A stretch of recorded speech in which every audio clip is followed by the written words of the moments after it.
ಓಂ ನಮೋ ವಾಲ್ಮೀಕಿಯೇ. ನಮಸ್ಕಾರ ಬಂಧುಗಳೇ. ನಾನು ನಿವೃತ್ತ ಪ್ರಾಧ್ಯಾಪಕ ಡಾಕ್ಟರ್ ಅರ್ಜುನ್ ಪಂಗನ್ನವರ್. ಹೇ ಸೀತಾರಾಮ್ ವಾಹಿನಿಯ ವಾಲ್ಮೀಕಿ ರಾಮಾಯಣ ಅಂದು ಇಂದು ಚಿಂತನ ಕಾರ್ಯಕ್ರಮದ 592ನೇ ಸಂಚಿಕೆಗೆ ತಮ್ಮೆಲ್ಲರಿಗೂ ಸ್ವಾಗತ. ಹಿಂದಿನ ಸಂಚಿಕೆಯಲ್ಲಿ ಹನುಮಾನನು ತನ್ನ ಒಂದು ಇಚ್ಛೆಯನ್ನು ಸೀತೆ ಮುಂದಿಡ್ತಾನ. ಅವಳು ಒಪ್ಪಿದರೆ ಅವಳನ್ನು ಅದೇ ಕ್ಷಣ ತನ್ನ ಭುಜದ ಮೇಲೆ ಕೂಡಿಸಿಕೊಂಡು ರಾಮ ಲಕ್ಷ್ಮಣರ ಬಳಿ ಒಯ್ಯುವುದಾಗಿ ಹೇಳ್ತಾನೆ. ಅದು ಒಂದು ಪ್ರಕಾರದ ಹಾಸ್ಯಾಸ್ಪದ ಅನಿಸ್ತಿದೆ ಸೀತೆಗೆ. ಹೇಳ್ತಾಳೆ, ನೀನು ಸಣ್ಣ ಕಪಿ ಇದ್ದೀಯ, ಸಣ್ಣ ಮಂಗ್ಯ ಇದ್ದೀಯ ನೋಡಾಕ, ಇನ್ನೇನು ಹೋಗ್ತೇಪ್ಪ ನಾನು ತೊಗೊಂಡಂತ ಹೇಳಿದಾಗ ಅವಾಗ ಅವನು ತನ್ನ ನಿಜ ರೂಪವನ್ನು ತೋರಿಸ್ತಾನೆ. ಅವಳಿಗೆ ಒಂದು ಮನವರಿಕೆ ಮಾಡಿಕೊಡ್ತಾನಲ್ಲ, ನಾನು ಇಚ್ಛಿಸಿದರೆ ಈ ಲಂಕೆಯನ್ನೇ ಹೊತ್ಕೊಂಡು ಅವ್ರ ಬಳಿ ತೊಗೊಂಡು ಹೋಗ್ಬೋದು ಅಂತ ಹೇಳ್ತಾನೆ. ಮುಂದೆ ಸೀತೆ ಗೊತ್ತಾಗ್ತಿದ್ದೆ ಅವಳಿಗೆ, ಅಂದರೆ ನಾನಂತೂ ಈ ರಾವಣ ಇದರಿಂದ ಮುಕ್ತ ಆಗ್ತೇನೆ, ಅದಕ್ಕೆ ಹನುಮನಲ್ಲಿನೂ ಆ ಸಾಮರ್ಥ್ಯ ಇದೆ ಅನ್ನುವಂಥದ್ದೊಂದು ಮನವರಿಕೆ ಒಳಗಾಗ್ತಿದೆ. ಅದನ್ನೇ ಮುಂದುವರಿಸಿ, ಕಂಡು ಭಯಾನಕ ರೂಪ ಹನುಮನ, ಕಮಲಾಕ್ಷಿ ಸೀತೆ ನುಡಿದಳು ಹನುಮಾನನಿಗೆ. ಅವನ ನಿಜ ರೂಪ ನೋಡ್ತಾಳೆ, ಸಾಮರ್ಥ್ಯ ನೋಡ್ತಾಳೆ. ಅವನಿಗೆ ಹೇಳ್ತಾಳೆ ಹನುಮಾನನಿಗೆ, ಓ ಮಹಾನ್ ವಾನರನೇ, ನಾ ಬಲ್ಲೆ ನಿನ್ನ ಧೈರ್ಯ. ನಿನ್ನ ಧೈರ್ಯ ನನಗೆ ಗೊತ್ತಾಗೈತಿ ಈಗಾಗಲೇ. ಇಂಥ ಲಂಕೆಗೆ ಎಲ್ಲಿಂದನೋ ಹುಡ್ಕೊಂಡು ಸಮುದ್ರ ಹಾರಿಕೊಂಡು ರಾವಣನ ಭಯ ಇಲ್ಲದೆ ರಾಕ್ಷಸರ ಮಧ್ಯೆ ನೀ ಬಂದು ನನ್ನ ಮುಂದೆ ನಿಂತಿದೀಯ.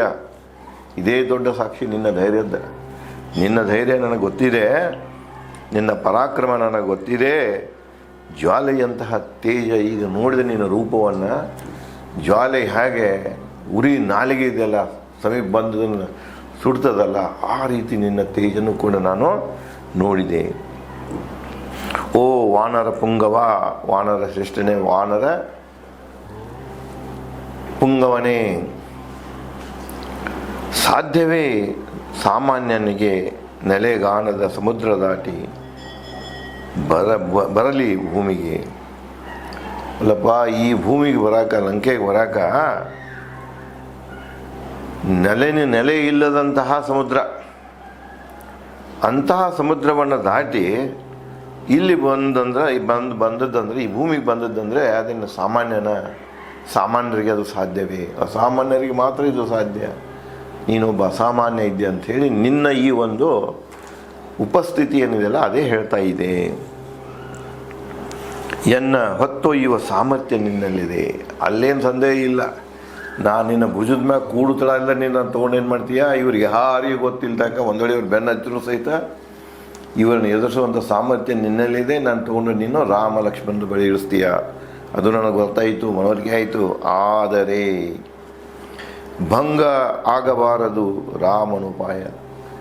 ನನ್ನ ಗಂಡ ನನ್ನ ಇಲ್ಲಿಂದ ಬಿಡಿಸ್ಕೊಂಡು ಹೋಗೋ ಸಲುವಾಗಿ ಅವು ಏನೋ ಉಪಾಯಗಳನ್ನ ಹಾಕೊಂಡು ಕೂತಾನೆ.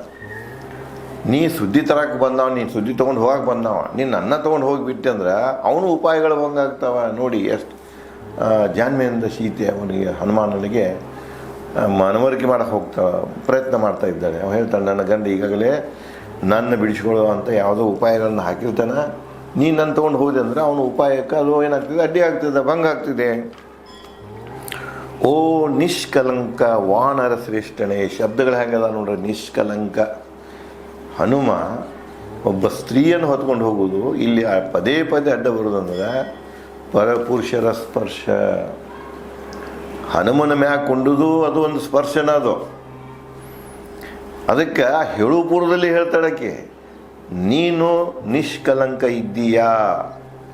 ಈಗಿನ ಜಗತ್ತು ಹೇಗಿದೆ ಗೊತ್ತಾ?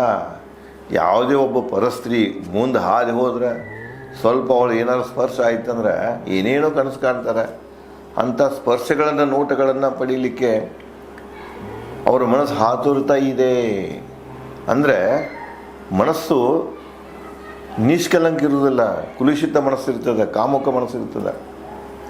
ಹನುಮಾನನ ಮನಸ್ಸು ಹಂಗಿಲ್ಲ, ನಿಷ್ಕಲಂಕ ಇದೆ. ನನ್ನ ಸ್ಪರ್ಶದಿಂದ ಅವನು ಏನೂ ಆಗುವುದಲ್ಲ, ಅವನು ನನ್ನ ತಾಯಿ ಅಂತಲೇ ತೊಗೊಂಡು ಹೋಗ್ತಾನೆ ಅನ್ನೋದು ಗೊತ್ತಿತ್ತು ಅವಳಿಗೆ. ಇಲ್ಲಿ ಅದನ್ನೇ ಹೇಳ್ತಾಳೆ ಆಕಿ, ಓ ನಿಷ್ಕಲಂಕ ವಾನರ ಶ್ರೇಷ್ಠನೇ, ನಿನ್ನೊಂದಿಗೆ ಬರಲು ಸಾಧ್ಯವೇ?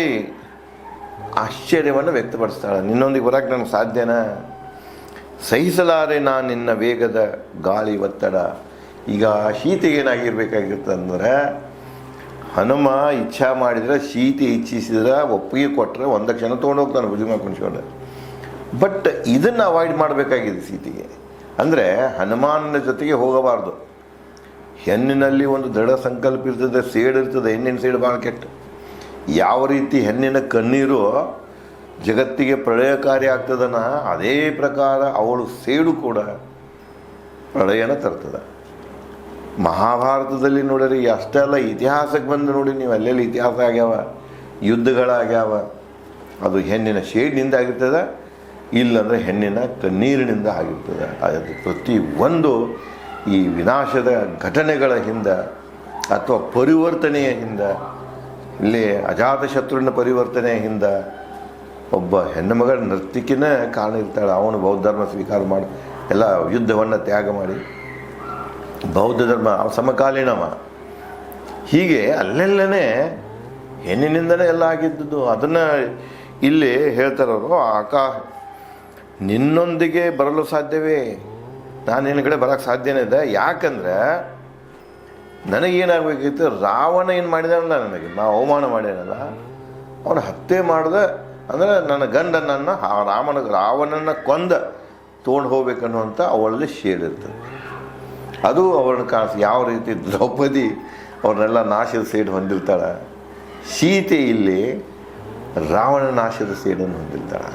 ಅದಕ್ಕೆ ನಕ್ಕೊಂತ ಅವನಿಗೆ ಹೇಳ್ತಾಳೆ, ಅಲ್ಲಪ್ಪ ನೀನು ಕೂಡಂದರೆ ಕೂತು ನೀನು ತೊಗೊಂಡು ಹೋಗ್ತೀಯ, ಅದಕ್ಕೇನು ನನಗೇನಿಲ್ಲ, ಆದರೆ ನಾನು ಬರೋಕ್ಕೆ ಸಾಧ್ಯನಾ ನಿನ್ನೊಂದಿಗೆ? ಸಹಿಸಲಾರೇನ ಅವಾಯ್ಡ್ ಮಾಡಬೇಕಲ್ಲ. ಹೇಳ್ತಾಳೆ ಅಂದರೆ, ನೀನು ನಾನು ಹೊತ್ಕೊಂಡ ಸ್ಪೀಡ್ಲಿ ಹೋಗವನಿ ಗಾಳ್ಯಾಗ ಹಾರಿ, ಆ ವೇಗಕ್ಕೆ ನಾ ತಡಿಬೇಕಲ್ಲ. ಜಾರಿ ಬಿದ್ದಂದ್ರೆ ಇವು ಬೇರೆ ರೀತಿಯಿಂದ ಅದನ್ನು ಅವಾಯ್ಡ್ ಮಾಡೋಕ್ಕೆ ಪ್ರಯತ್ನ ಮಾಡ್ತಿರ್ತಾಳೆ ಸೀತೆ. ಸಹಿಸಲಾರೇನ ನಿನ್ನ ವೇಗದ ಗಾಳಿ ಒತ್ತಡ. ಕೆಳಗೆ ಬಿದ್ದಂದ್ರೆ ಹೆಂಗೆ ಹೋಮಾರಣ, ನಿನ್ನ ಭುಜದ ಮ್ಯಾಗ ಕೂತ ನಿನ್ನ ವೇಗಕ್ಕೆ ತಡೆಯೋಕ್ಕೆ ಸಾಧ್ಯ ಇಲ್ಲ.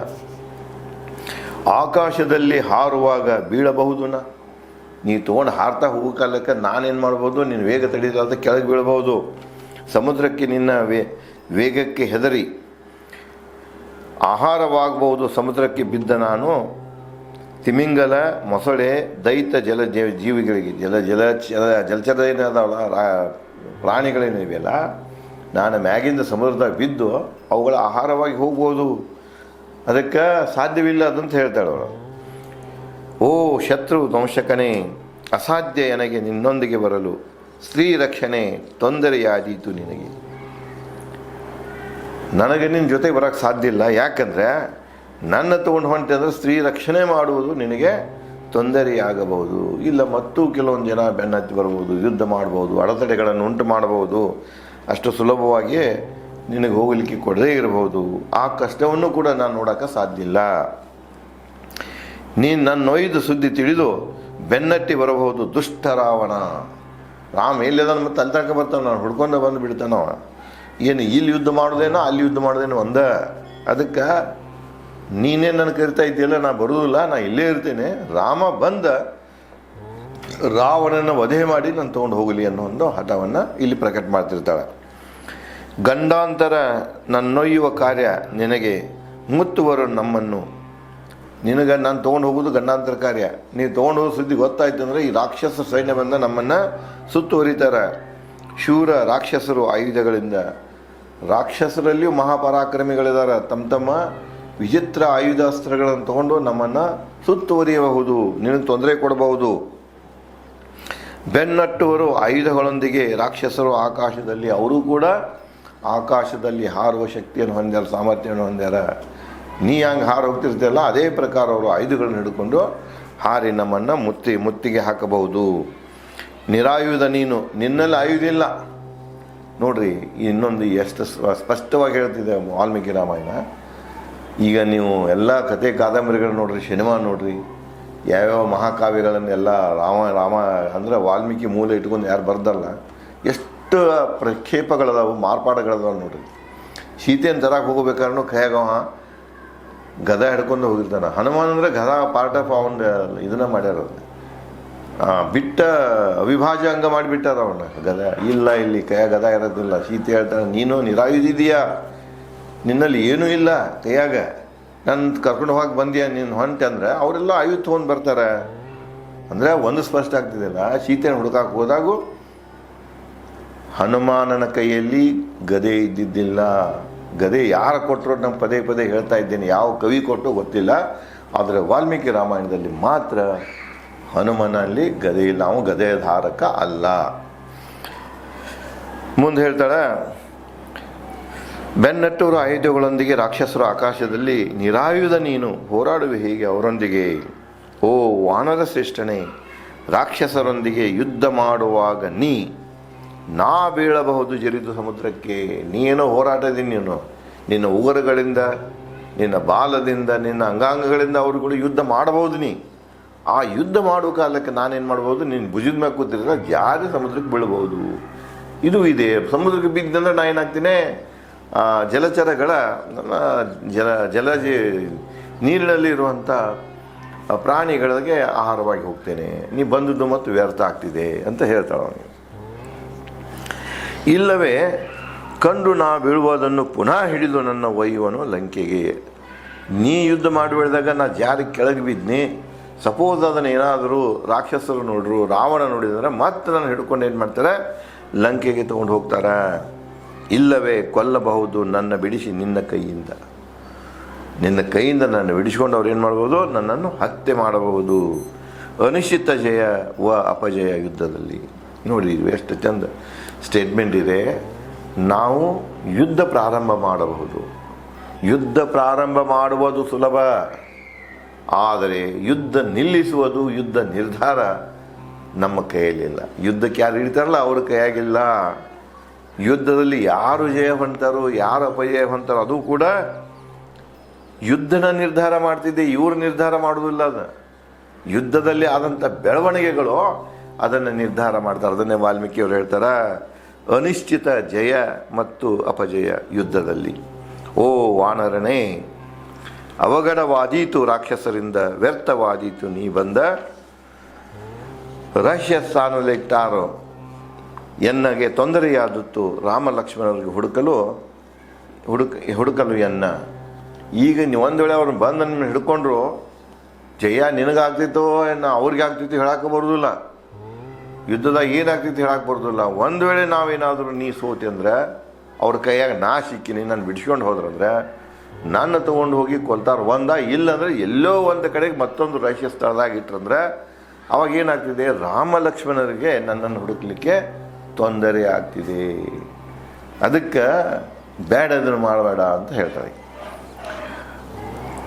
ಓ ಹನುಮ, ನನ್ನ ಗಂಡನಲ್ಲಿಯ ನಿನ್ನ ಶಕ್ತಿ, ನನ್ನ ಗಂಡನಲ್ಲಿಯ ನಿನ್ನ ಭಕ್ತಿ ಅಪಾರ.